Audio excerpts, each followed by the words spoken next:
please subscribe and don't forget to press the bell icon to get notified whenever we upload a new video.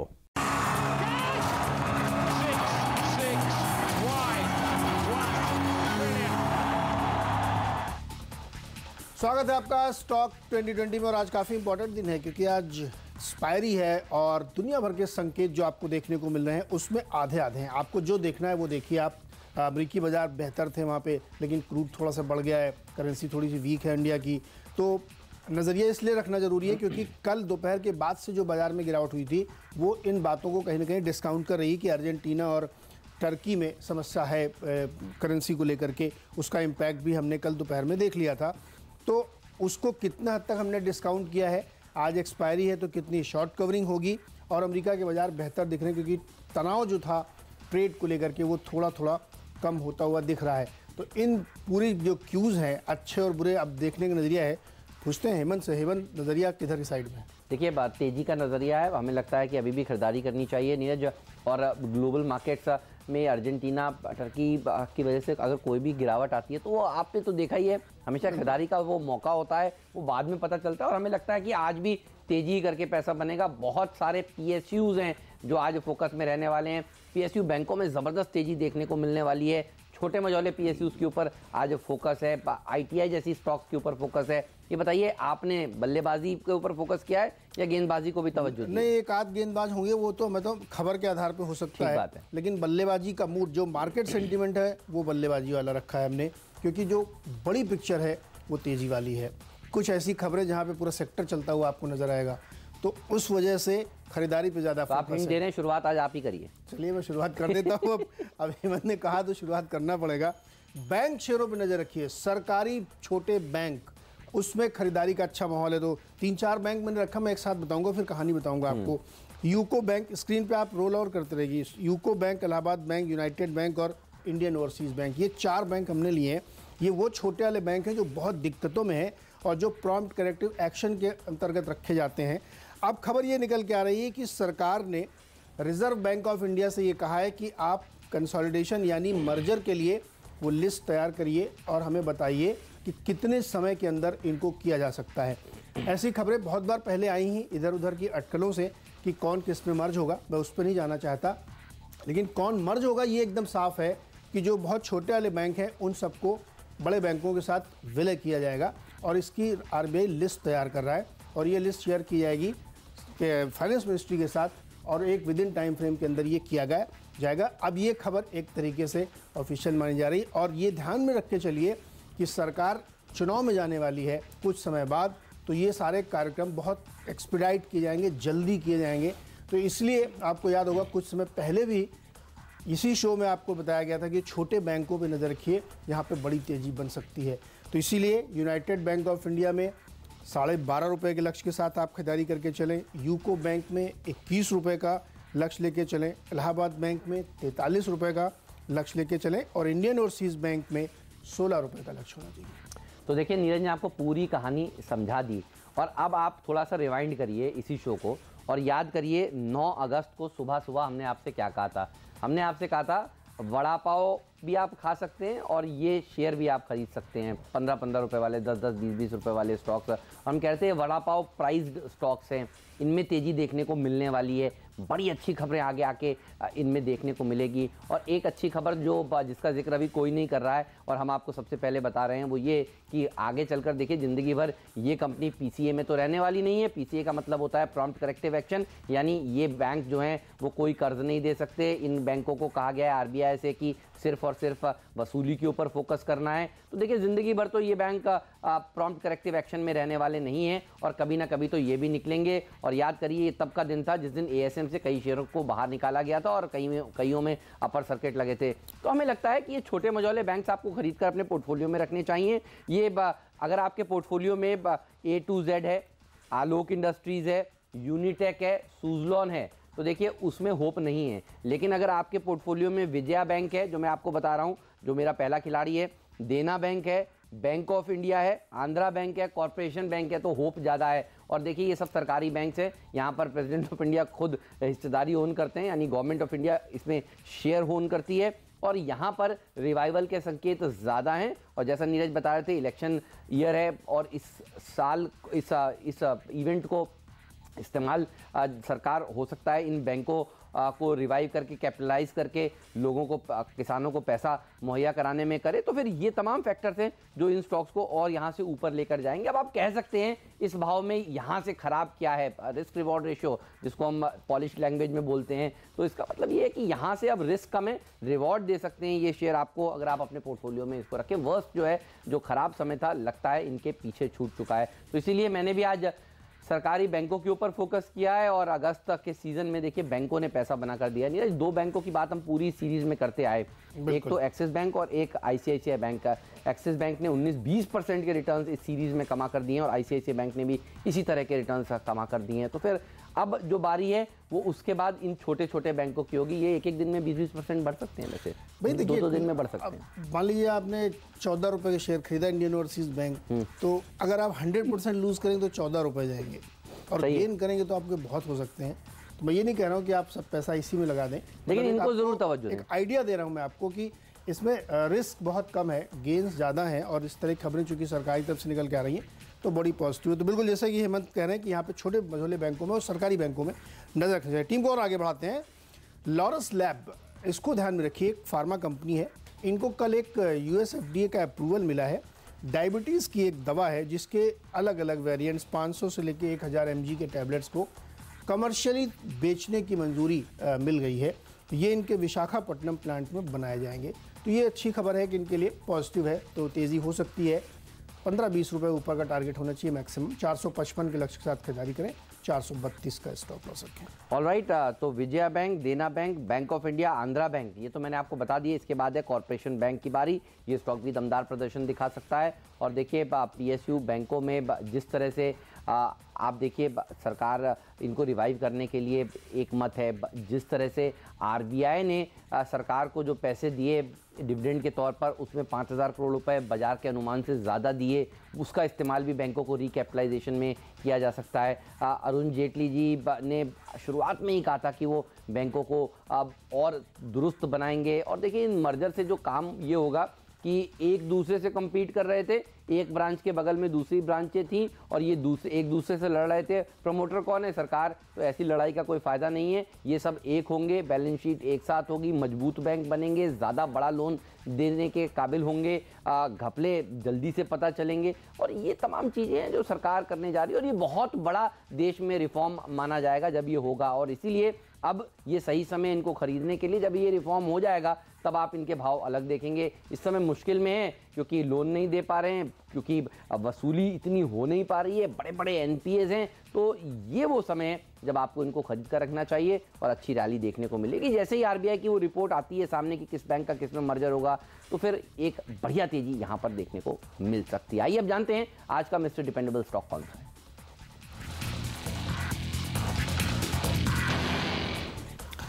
Greaves cotton हमारा dependable share है और इसको इसलिए हमने चुना कि इस बड़ी अच्छी इनके लिए खबर है। इन्होंने एक कंपनी है एम्पियर व्हीकल्स को, जिसको इन्होंने एक्वायर किया 77 करोड़ रुपए में। इन्होंने 67% स्टेक खरीदा है, बाकी 13% स्टेक ये और खरीद सकते हैं। कंपनी क्या करती है ये बहुत इंपॉर्टेंट है, खबर इसलिए महत्वपूर्ण है।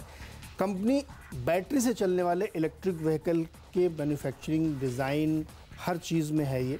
और आपको पता ही होगा कि अब इलेक्ट्रिक व्हीकल का जिस तरीके से जोर बढ़ रहा है, फैशन बढ़ रहा है, और अभी इसी हफ्ते शायद फेम का सेकंड ट्रेंच 5000 करोड़ का गवर्नमेंट जारी करने वाली है। तो उसके मद्देनज़र जो कंपनियों की तैयारी है वो बहुत इंपॉर्टेंट है। और ग्रीव्स कॉटन अगर इसमें आगे बढ़ रहा है, वैसे भी ग्रीव्स कॉटन एक इंजन बनाने वाली कंपनी है, तो ये बहुत सिग्निफिकेंट इन्वेस्टमेंट इनके लिए साबित हो सकता है, क्योंकि हर कंपनी अपने अपने लेवल पे काम करे। आप इसका अंदाज़ा इस बात से लगाइए कि भारतीय कंपनियों की तैयारी क्या है। इंडाज रबर करके एक कंपनी, उसने अमेरिका में एक स्टेक खरीदा है जो बैटरी वाले स्टेशंस चलाती है। तो आप सोचिए किस लेवल पे ग्लोबली काम हो रहा है। तो ग्रीव्स कॉटन के लिए बढ़िया खबर है, खरीदारी करिए। 155 का लक्ष्य, 143 का स्टॉप लॉस। और पिछले हफ्ते ये हमारा कल का खिलाड़ी आज था और हम कह रहे थे कि स्टॉक में बहुत दम है और इंजन बनाने का कामकाज करती है, लेकिन आगे चलकर ये बहुत ही कमाल की कंपनी बन सकती है। नज़र रखिएगा पंजाब एंड सिंध बैंक पर। अब आप याद करिए, कल हमने सुबह सुबह आपको इसी शो में कहा था कि पीएनबी गिल्ड्स के बाद अब पंजाब एंड सिंध बैंक भी भागेगा 10%। जी हाँ, कल भागा था। डिपेंडेबल का दर्जा इसलिए दिया है क्योंकि कल भी तेज़ी देखने को मिली थी, हमारी टीम में था, और आज भी तेज़ी देखने को मिलने वाली है इस स्टॉक में। और आज तो खबरें भी हैं कि छोटे छोटे सरकारी बैंकों का विलय हो सकता है। फिनेंस मिनिस्ट्री ने एक रिपोर्ट मांगी है आरबीआई से और कहा है कि बताइए किसका विलय किस में हो सकता है, पॉसिबिलिटीज़ क्या हैं। ये भी बैंक देखिए आराम से विलय का कैंडिडेट है। आपने देखा एसबीआई ने के साथ किस तरह से एसबीआई के एसोसिएट्स बैंक्स का विलय हुआ। पंजाब एंड सिंध बैंक का विलय की खबरें कई बार पहले आ चुकी हैं। पंजाब नेशनल बैंक के साथ तो हो सकता है या किसी और के साथ हो सकता है। तो हमें लगता है कि ये मर्जर्स एक्विजिशंस के चलते ये स्टॉक्स वापस से फोकस में आएंगे और आज भी इसके ऊपर हम बुलिश हैं। 34 रुपये तक के टारगेट्स के साथ इसको आज के सत्र में आप अप्रोच कर सकते हैं। टीम को आगे बढ़ाते हैं। टाटा मेटालिक्स, इसको कल हमने आपको बताया था कल के खिलाड़ी आज में, और कहा था आज इसको हम टीम में अपनी ज़रूर जगह देंगे। और कल भी देखिए भागा था, 10% से ज़्यादा की तेज़ी देखने को मिली थी। सबसे पहले टाटा ग्रुप की टिन प्लेट में तेज़ी बनी थी, जो कि आपको 9:30 बजे प्रदीप ने बताया था और कहा था देखिए नज़र रखिए टिन प्लेट पर भाग सकता है ये स्टॉक, और भागना शुरू हुआ था। और उसके बाद बाकी के सारे टाटा ग्रुप के स्टॉक में एक ज़बरदस्त तेज़ी बनी थी। और हम उस समय भी आपसे कह रहे थे 9:30-10 बजे के आसपास कि टाटा मेटालिक्स को खरीद लीजिए, टाटा स्पॉन्ज को खरीद लीजिए। और देखिए फिर हमने जब कल का खिलाड़ी आज का दर्जा इस स्टॉक को दिया तो फिर 11-12% की तेज़ी इस स्टॉक में बनी, और ये तेज़ी जारी रह सकती है आज के सत्र में भी, क्योंकि आज भी हम इसको जगह दे रहे हैं अपनी टीम में। मुकुंद पर भी रखिएगा नज़र। अगर आपको लग रहा है कि जी कल भी भाग गया है टाटा मेटालिक्स, अब कैसे खरीदें, तो मुकुंद के ऊपर रखिएगा नज़र। ये एक और मेटल से जुड़ी हुई कंपनी है, बढ़िया प्रमोटर्स की कंपनी है। इसका नाम सामने आ नहीं रहा है, भाव आ नहीं रहा है, इसको लाते हैं वापस, कोशिश करते हैं। मुकुंद का भाव है इस समय 60 रुपये 20 पैसे का। 66 रुपये का हमारा टारगेट है। टारगेट और स्टॉप लॉस तो आपकी स्क्रीन पर आ रहे हैं। ये स्टॉक भी कमाल दिखा सकता है आज के सत्र में। मेटल स्टॉक में ज़बरदस्त तेज़ी देखने को मिल रही है। हिंडाल्को, वेदांता, टाटा स्टील लेके सब भाग रहे हैं। तो जब दिग्गज दौड़ लगा लेते हैं उसके बाद मिड कैप्स की बारी आती है, और मिड कैप्स की बारी कल आ चुकी है, जो हमने आपको फटाफट बताई कल। टिन प्लेट और टाटा ग्रुप की दूसरी कंपनियाँ अब थर्ड रन कंपनियाँ चलती हुई नजर आएंगी, इसीलिए हमने मुकुंद को आज टीम में जगह दी।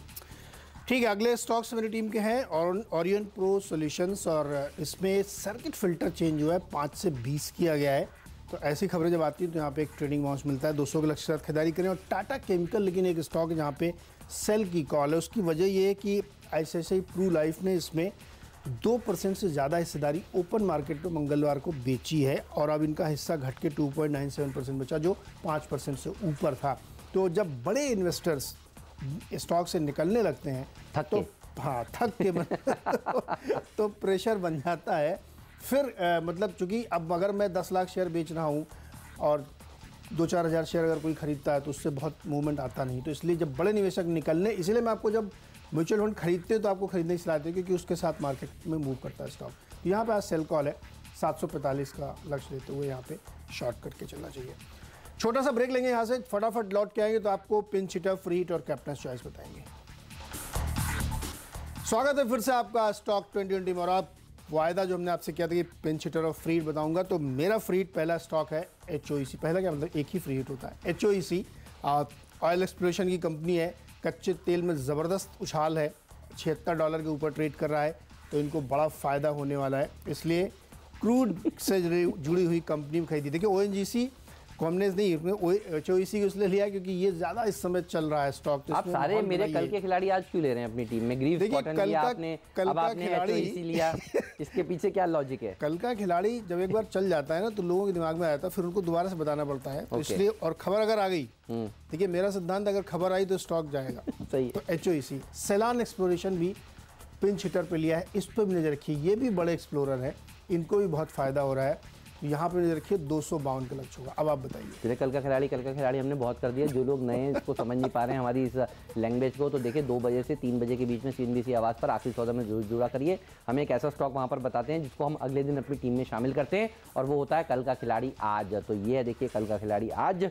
जो हमने आपको बताया था, टाटा मेटेलिक्स बताया था मैंने कल और आज अपनी टीम में शामिल किया। इसी तरह के आज भी हम एक स्टॉक जरूर बताएंगे, तब जुड़िएगा। लेकिन फ्रेट की बात करें तो ITI ये वो स्टॉक है जो अच्छा प्रदर्शन दिखा सकता है, कई बार हमारी टीम में रह चुका है और ये भी कई बार हमने कल के खिलाड़ी आज में बताया है। आशीष कुछ दिनों पहले बता रहे थे, इसका जिक्र कर रहे थे जब वो खेल रहे थे इस शो को।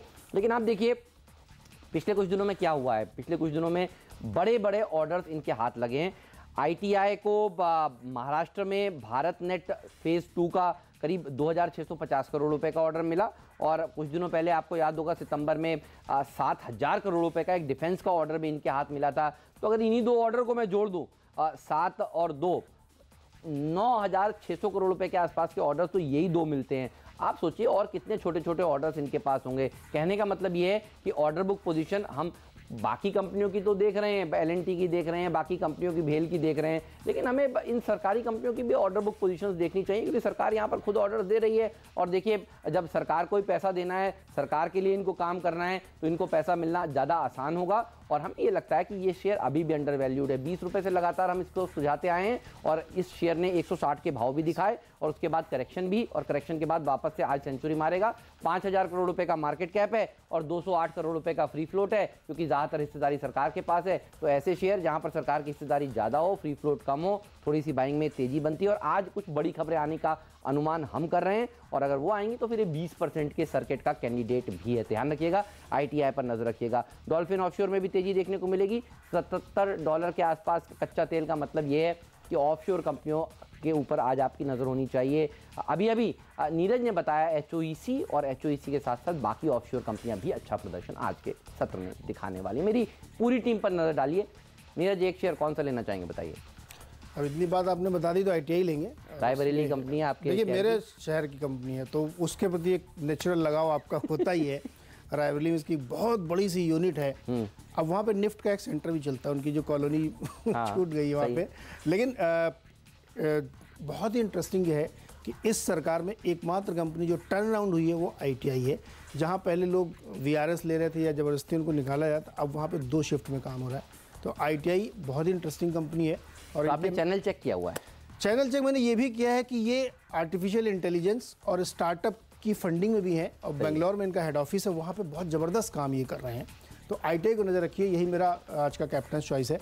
मेरी टीम जनरली बताइए उसमें क्या पसंद। देखिए हमारा फेवरेट स्टॉक जो पिछले कुछ दिनों से रहा है वो है दरअसल आपकी टीम में एक तो HOEC, वो तो अच्छा प्रदर्शन दिखाएगा, फ्रीट का दर्जा आपने दिया है तो और अच्छा प्रदर्शन दिखाएगा। लेकिन डिपेंडेबल स्टॉक के साथ जाएंगे आज ग्रीव्स कॉटन, और जिस तरह से इन्होंने जिस कंपनी को, सिंगापुर की कंपनी को खरीदा है और हिस्सेदारी आगे बढ़ाएगी। दरअसल रतन टाटा जी ने फंड किया था उस कंपनी को, उसको ये खरीद रहे हैं और इलेक्ट्रिक व्हीकल्स में वो कंपनी है। और अगला जो बड़ी जो चीज़ है, जो बड़ा ट्रिगर है, जो बड़ा डिस्रप्टिव आइडिया है वो इलेक्ट्रिक व्हीकल्स ही है। ये पेट्रोल और डीजल ऑल टाइम हाइस पर हैं, तो जाहिर सी बात है इलेक्ट्रिक व्हीकल्स से जुड़ी हुई कंपनियों का फायदा मिलेगा और बाजार अब इसको उस तरह से देखना शुरू करेगा। ध्यान रखिए इस समय बाजार में इलेक्ट्रिक व्हीकल से जुड़ी हुई कंपनियां कम है। एक आध दुक्का कंपनियां जो है वो बैटरी बनाने का कामकाज करती हैं। कोई कहता है कि जिम ऑयल को खरीद लीजिए, लेकिन सीधा साधा कोई प्ले है नहीं। तो ध्यान रखिए ये जो शिफ्ट है ये बड़ा शिफ्ट है और इसीलिए हमने इसको उस दिन भी अपनी टीम में शामिल किया था और कल का खिलाड़ी आज था। आज नीरज ने अपना डिपेंडेबल बनाया है, तो इस पर रखिएगा नजर। मेरी पूरी टीम पर नजर डालिए। अच्छी तेजी देखने को मिल सकती है सरकारी बैंकों में, क्योंकि यहाँ पर फाइनेंस मिनिस्ट्री ने RBI से कहा है कि एक सूची तैयार करिए किस बैंक का किस में विलय हो सकता है। तो कंसोलिडेशन का प्ले भी है और आगे चलकर जब ये प्रॉम्प्ट करेक्टिव एक्शन से बाहर आएंगे, सरकारी बैंक RBI की लिस्ट से बाहर आएंगे, तो फिर एक अच्छी तेजी बनेगी। विजया बैंक, देना बैंक, बैंक ऑफ इंडिया पर नजर रखिए, आंध्रा बैंक, कॉर्पोरेशन बैंक पर रखिए नजर। साथ ही पंजाब एंड सिंध बैंक को तो कल भी हमने अपनी टीम में जगह दी थी, 10% भागा था, आज भी भाग सकता है। टाटा मेटेलिक्स कल का खिलाड़ी आज है, कल 11% 10% की तेजी देखने को मिली थी और आज भी वो रैली कंटिन्यू रह सकती है। अगर बहुत भाग गया है तो आप मुकुंद के ऊपर रखिए नजर, यहाँ पर भी एक अच्छी तेजी देखने को मिल सकती है। मेटल शेयरों में आग लगी हुई है, बढ़िया प्रदर्शन ये सारे के सारे स्टॉक्स दिखा रहे हैं। ITI में बड़े खबरों के चलते आज बड़ा उछाल देखने को मिलने वाला है और नजर रखिएगा डॉल्फिन ऑफशोर पर। ऑफशोर स्टॉक भी भागेंगे क्योंकि $77 के आसपास जो कच्चा तेल भाग गया है, आज ऑफशोर सेक्टर भी आपके रडार पर रहेगा। फिर बिल्कुल बैंकों पे नजर रखिए। छोटे सरकारी बैंक जहां संभावित मर्जर की खबरें आ रही हैं, तो UCO bank, Allahabad bank, United bank, Indian overseas bank, इनमें खरीदारी। लॉरेंस लैब, एक डायबिटीज़ की दवा को US FDA का अप्रूवल मिला है। ग्रीव्स कॉटन अब इलेक्ट्रिक व्हीकल में उतरने की तैयारी है और स्टेक खरीदा है। और इन क्लोज सर्किट चेंज हुआ है। टाटा मेटालिक्स में आईसीआईसीआई प्रू ने 2% हिस्सेदारी बेच दी है। एचओईसी और सेलान में नजर रखिए, क्रूड की बढ़ती कीमतों से इनको फायदा होगा। ऑलराइट, इस नोट पर लेंगे एक छोटा सा ब्रेक, लेकिन कहीं मत जाइए। जहाँ इस सीरीज़ की एक्सपायरी का दिन और ये सीरीज़ बहुत ही फैंटास्टिक रही है। मिड कैप्स ने भी बहुत अच्छा प्रदर्शन दिखाया, लार्ज कैप्स में भी तेजी देखने को मिली, लेकिन बड़ा सवाल ये कि अगली सीरीज़ कैसी रहेगी। रोल ओवर्स आपको कौन से स्टॉक्स में करना चाहिए, कौन से शेयरों में अपनी पोजीशंस को काट लेना चाहिए, इसका जवाब मिलने वाला है आज आपको मार्केट काउंटडाउन। और पहला सौदा में दमदार एक्सपर्ट्स हमारे साथ जुड़े।